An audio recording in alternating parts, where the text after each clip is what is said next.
ঘটনাটো মানে কালি দীপৰ পৰা মানে ল'ৰাটো নাই ঘৰত। গৌতম দাস ঘৰত নাই। তাৰপৰা আৰু পিছত আমি 4টা বজাত গম পালোঁ যে ল'ৰাটোকে যোৰহাট থানালৈ লৈ গৈছে। তালৈ লৈ গৈছে, লৈ গৈ পেলাই তাৰপিছত তাৰপৰা খবৰ পালোঁ যে তাক চোলা এটা লাগে ঠাণ্ডাত কপি আছে।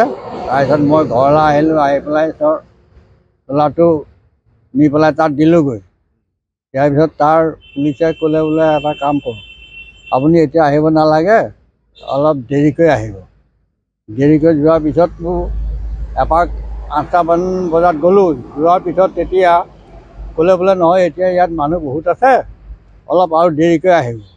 পিছত গ'লোঁ, গৈ পেলাই ক'লে বোলে নাই এতিয়া নাই আৰু পিছত ঘৰলৈ আৰু আমি যাম এই বুলি ক'লে আৰু। তাৰপিছত মই ঘৰলৈ গুচি আহিলোঁ। আহি পেলাই কিবা বস্তু হেৰাইছে বুলিহে সন্দেহত ৰাখি দিছে। কি বস্তু নাজানো আৰু কোৱা নাই।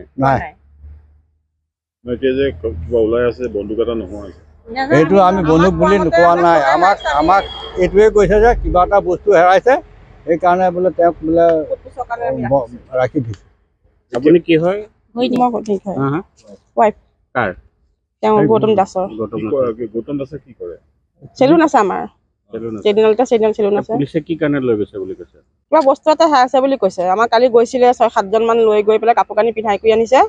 তেওঁ কৈছে বোলে, আমি সুধিছিলোঁ বোলো কিহৰ কাৰণে বা হেৰি কৰিছে, আমিতো নাজানো, দিনটোতো ঘৰলৈ অহা নাই, আমি দহা চুলি কাটিবলৈ গৈছিলে। তেওঁ 10টাত নাই পোৱা। আমি ৰাতি শুনিছোঁ ইয়ালৈ লৈ আহিছে বুলি থানালৈ।